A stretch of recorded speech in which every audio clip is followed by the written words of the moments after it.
50 50 कोस दूर। जब कोई बच्चा रोता है तब उसकी माँ कहती है बेटा सो जा, वरना वरना लिटरेचर पढ़ा दूंगी। कोई गब्बर नहीं आने वाला था। वैसे ना लिटरेचर और गब्बर एक ही चीज है।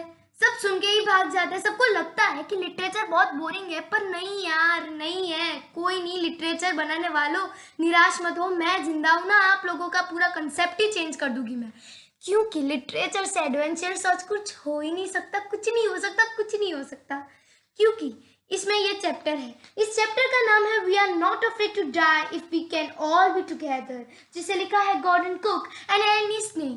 इसमें है फैमिली का प्यार और ओशंस का वार, और ये मिलके बनाते हैं एक रोचक और दिलचस्प कहानी।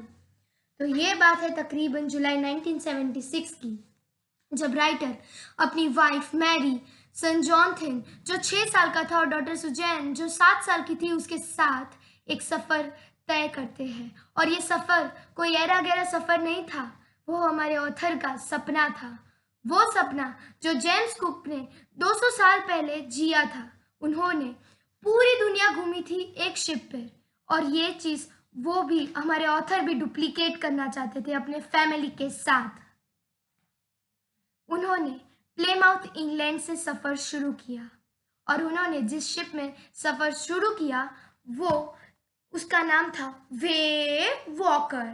और ये वेव वॉकर 23 मीटर की थी और टोटल 30 टन वेट था उसका। और तो और वो बिल्कुल भी प्रोफेशनल डिज़ाइन की हुई थी, और राइटर उसे हर हर हर चुनौतियों से उनका सामना करवाया था। हर जो बोलते हैं ना वर्स्ट वेदर, उससे उसका सामना कराया था, और वो शिप एकदम परफेक्ट थी इस सफ़र के लिए। उन्होंने स्टार्ट किया अपना ये सफ़र प्लेमाउथ इंग्लैंड से, और उन्होंने बड़ी आसानी से 1,05,000 किलोमीटर पार कर दिए, और वो अब अफ्रीका से केप टाउन तक पहुंच गए। पर असली सफ़र तो अब शुरू होने वाला था, क्योंकि अब सबसे रफेस्ट ओशन आने वाले थे, क्योंकि ये थे द साउथ इंडियन ओशन। और जहाँ पे इंडिया होता है वहाँ पे रफनेस होना ज़रूरी है।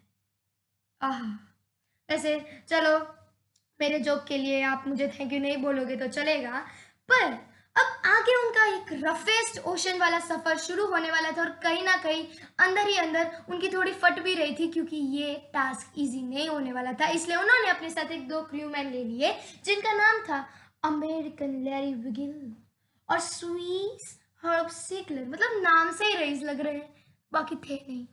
ठीक है, तो अब आगे जैसे ही वो निकल रहे थे, तो वो जैसे केप टाउन से निकले वैसे ही उन्हें खराब वेदर का सामना करना पड़ा।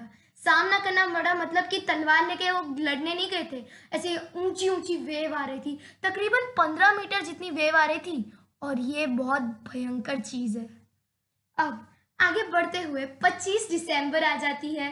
25 दिसंबर पे वो थोड़ी सी पार्टी शार्टी करते हैं और क्रिसमस ट्री लगाते हैं।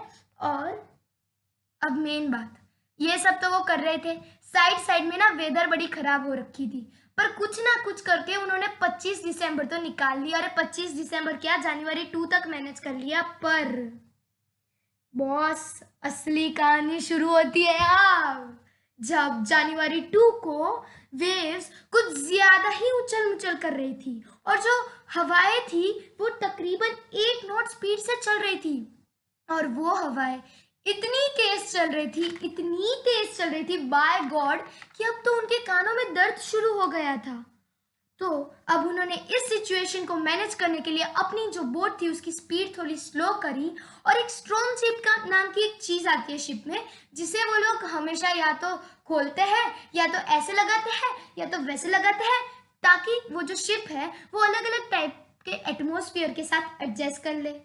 तो अब वो अपनी स्ट्रॉन्ग शिप को भी अच्छी तरीके से, क्या बोलते हैं ऐसा, क्या बोलते हैं उसको, स्केटिंग कर देते हैं पूरी शिप का, ऐसा वैसा। हाँ, तो अब वो वही तो करते ही है, पर जो चॉन का एरिया होता है, चॉन से है कि वो जो रियर पार्ट ऑफ बोट, मतलब जहाँ से वो सब मैनेज करते हैं, उसको भी एक हैवी रोप से बांध लेते हैं, ताकि कुछ ना कुछ नुकसान तो ना ही हो, मतलब कुछ तो बिल्कुल ना हो, ऐसा इस पार्ट में नहीं होना चाहिए।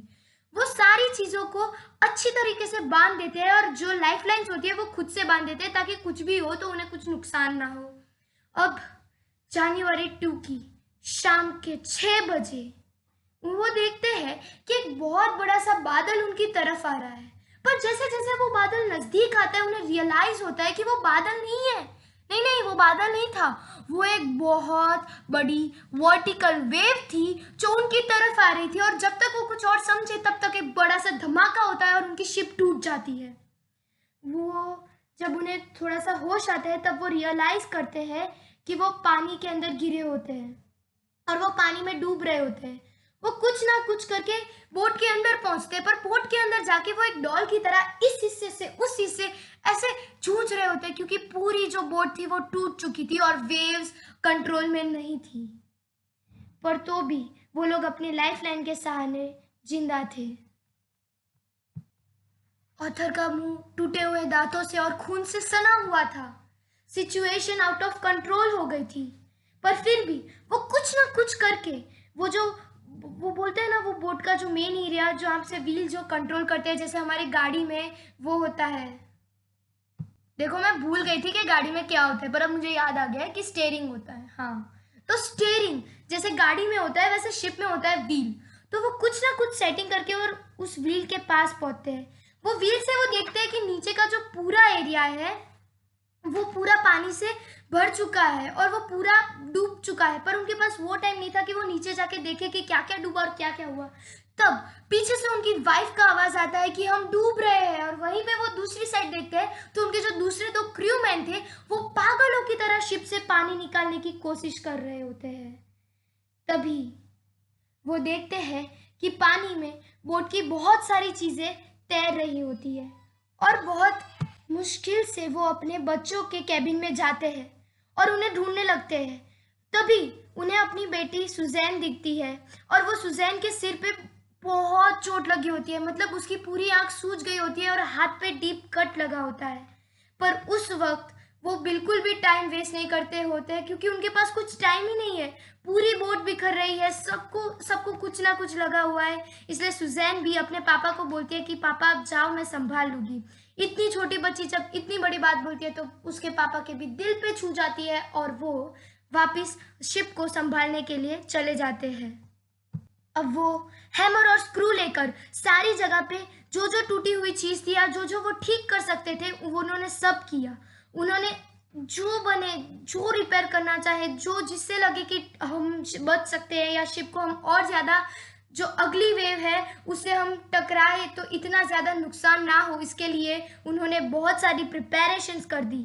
और वो कैनवास का यूज करके उन्होंने पूरी बोट के बहुत सारी चीज़ों को रिपेयर कर दिया था। और जो सारा पानी जो था वो बहुत सारा पानी अब बोट के अंदर आने से रुक गया था और वो अगली वेव के लिए प्रिपेयर हो गए थे। इसके बाद जो मेन प्रॉब्लम आती है वो है हैंड पंप्स की। कि सारे हैंड पंप्स ब्लॉक हो रहे थे, मतलब वो जो पूरे वो जो पानी आया उसकी वजह से बहुत सारा कीचड़ भी आया, जिसके कारण सारे हैंड पंप्स जाम हो चुके थे। जो एक्स्ट्रा हैंड पंप्स थे वो खराब हो चुके थे और जो इलेक्ट्रिक हैंड पंप्स है वो शॉर्ट सर्किट की वजह से चल नहीं रहे थे। तब उन्हें याद आता है कि उन्होंने एक रूम में जो है एक एक्स्ट्रा हैंड पंप लगाया होता है, एक स्पेयर हैंड पंप होता है, वो उसका यूज करते हैं और वो फटाफट आगे की प्रिपरेशन स्टार्ट कर देते हैं। अब रात होती है और मानो ऐसा लगता है उन्हें कि ये रात कभी खत्म ही नहीं होने वाली, क्योंकि पूरी बोट में पानी भरा हुआ था। वो लोग पागलों की तरह कुछ ना कुछ करके पानी बाहर निकालने की कोशिश कर रहे थे। और जो मेडेड कॉल्स होते हैं, मेडेड कॉल्स मतलब जब हम शिप पे जा रहे होते हैं तब अगर हमें कोई ज़रूरत चाहिए या फिर हमारा सिग्नल लॉस्ट हो जाता है तो जो मेन सेंटर होता है जहाँ से ध्यान रखते हैं कि ये शिप कहाँ पहुँची, भैया क्या हो रहा है, तो वो लोग कॉल्स करते हैं, उसे मेडेड कॉल्स करते थे। वो उन्हें भी रिप्लाई करने का ट्राई कर रहे थे, पर अब जो वो पूरे दरिए के बीच में आ चुके हैं तो अब उन्हें उनके नेटवर्क भी नहीं आ रहा था। वो अब सुजैन की हालत देखते हैं तो उनकी हालत बहुत ख़राब थी। उसकी आइज़ पूरी तरीके से सूज गई थी और उसके हाथ पर बहुत डीप कट लगा हुआ था।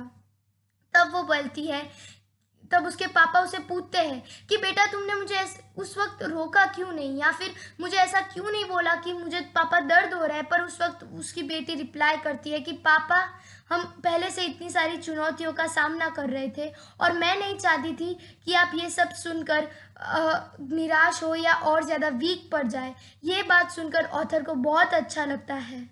अब जनवरी 3, जब देखा मैंने जनवरी 2 बोल दिया ऐसा होता रहता है, स्लिप ऑफ टंग, मेरे साथ तो बहुत ही होता है कसम से। अब आती है जनवरी 3, जहाँ मौसम ठीक हो रहा होता है और पंप के कारण वो जो वाटर लेवल है वो भी अब कंट्रोल में आ चुका होता है।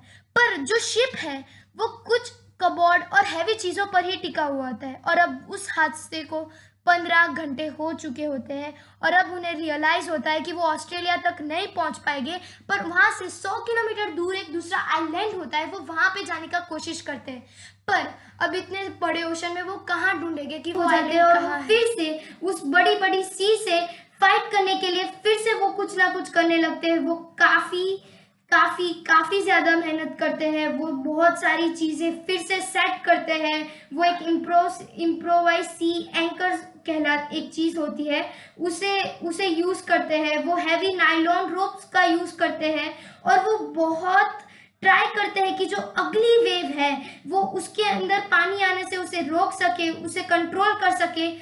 और अब वो शाम हो जाती है और वो अपनी वाइफ मैरी के साथ बैठे हुए होते हैं और अब उन्हें कुछ नहीं पता होता कि अब आगे क्या होने वाला होता है। अब जनवरी 6 ये सबसे इम्पोर्टेंट डे है। जनवरी 6 को पूरे जो माहौल होता है वो बोलता है ना थोड़ा कंट्रोल में आ चुका होता है।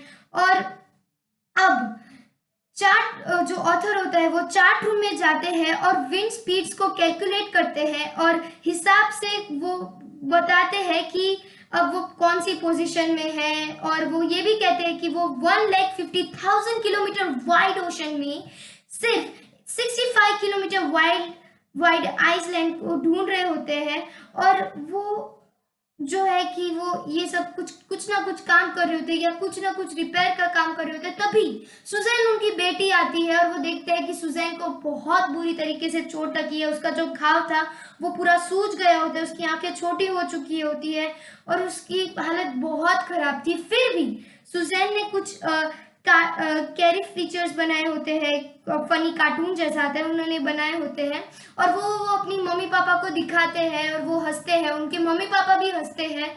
और इसके पीछे सुजैन का एक मैसेज होता है कि वो उन दोनों को काफी प्यार करती है और वो उन्हें थैंक्स कहना चाहती है। और वो ये भी उसमें लिखती है कि उन्होंने हमेशा बेस्ट के लिए ही होप करना चाहिए और किसी तरीके से वो उस सिचुएशन में से खुद को निकाल दे, वैसी वो उम्मीद रखती है। तब ऑथर जो होते हैं उन्हें अपनी वो फिर से ये सब बातें सोच के वो फिर से अपनी कैलकुलेशन करते हैं और उस टाइम पर सभी कैलकुलेशन को करते टाइम स्पेयर कंपास जो है वो उसका यूज करते हैं, क्योंकि उनका जो मेन कंपास हो गया है वो होता है वो कहीं पे खो गया होता है, तो वो स्पेयर कंपास से चलाना पड़ता है उनको।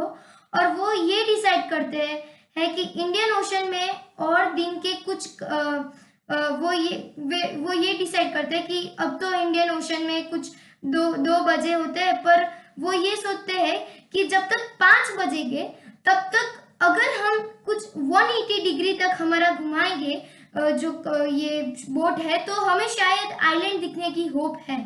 और ये सब सोते सोते उनकी कब आंख लग जाती है उन्हें पता नहीं चलता। वो शाम के 6 बजे उठते हैं और वो फिर निराश होके बैठे होते हैं कि 5 बजे लग रहा था कि उन्हें आइलैंड दिखेगा, पर अब तो शायद वो आइलैंड भी पीछे छूट गया होगा। और वो बहुत ही निराशजनक सिचुएशन में होते हैं और तभी उनका बेटा आता है। वो अचानक आता है और वो उन्हें कहता है कि क्या मैं आपको गले लगा सकता हूँ, और पीछे ही उसकी जो बेटी खड़ी होती है। तभी ऑथर उनसे पूछते हैं कि वो उनसे गले क्यों लगना चाहते हैं। तभी जॉनथन कंटिन्यू करते हैं, अपनी बात आगे बढ़ाते हैं और कहते हैं कि आप इस वर्ल्ड के सबसे बेस्ट डैडी और सबसे बेस्ट कैप्टन हो। तभी जो ऑथर होते हैं वो जॉनथन को कहते हैं कि पर शायद आज मैं बेस्ट कैप्टन नहीं हूँ, क्योंकि शायद हमने उस आइलैंड को कहीं पीछे छोड़ दिया है। पर तभी सुजान कहती है कि पापा आइलैंड मिल गया है। तभी ऑथर बहुत ही खुश हो जाते हैं और वो सीधा बाहर जाके देखते हैं और देखते हैं कि पूरा जो आइलैंड उनके सामने दिख रहा था वो आइलैंड देख के मतलब खुशी से पागल हो जाते हैं। वो उसे ध्यान से देखते हैं, उन्हें उस जमीन की एक छोटी छोटी कण भी बहुत प्यारी लगती है। वो सारी चीजों को ध्यान से देखते हैं। वो बस एक छोटी सी जमीन पे जिसमें थोड़ी सी वेजिटेशन है, वहाँ इतने इतने टाइम के बाद, ये सब देखने के बाद, वो अब तड़प रहे होते कि कब वो अब ऊपर पैर रखे, कब वो वहां पे जाए। और फाइनली वो अगले दिन उस आइलैंड पे उतर जाते हैं। पूरे उस आइलैंड में पूरे 28 इनहेबिटेंट थे जिन्होंने उनकी मदद की, उन्हें शोर से राय, उनको थोड़ी देर रिलैक्स करने का टाइम दिया, उन्हें बहुत हेल्प की। तब वो लोग, वो जो ऑथर होते हैं, वो इस पूरी सिचुएशन को फिर से रिकॉल करते हैं। वो फिर से उसे बोलता है ना, फिर से उसे सब याद करते हैं। तो उन्हें रियलाइज होता है कि उनकी फैमिली एक है तो कितनी शक्ति है। वो 7 साल की लड़की जिसने इतना सब सहा पर अपने पापा को इतना नहीं बताया कि उन्हें दर्द हो रहा है, क्योंकि वो परेशान हो जाते हैं। और उस टाइम में वो अपने पीछे अपने पापा का टाइम वेस्ट नहीं करवाना चाहती थी। वो 6 साल का जॉनथन, उसके बारे में भी सोचते हैं, क्योंकि वो ऐसा लड़का था जो मरने से भी नहीं डर रहा था, और जो अपनी फैमिली है तो सब कुछ है, उस एटीट्यूड के साथ बैठा हुआ था। उनकी वाइफ जिसने कदम कदम पर उनका साथ दिया, जिसने पूरी बहुत सारी जगह पर उन्होंने वीर को भी संभाला, वो अपनी फैमिली का तहे दिल से शुक्रिया होते हैं। और जैसे ही वो बैक टू नॉर्मल आता है, तो वो जो उनकी बेटी थी सुजैन, उसके 6 ऑपरेशन लगते हैं उसे ठीक करने में। पर फाइनली ये हैप्पी एंडिंग है, और ये बहुत ही एडवेंचरस स्टोरी थी। एंड आई होप कि हम सब भी ये समझेंगे कि अगर फैमिली साथ है तो डरने की क्या बात है। सो बाय बाय गाइस, मिलते हैं नेक्स्ट वीडियो में।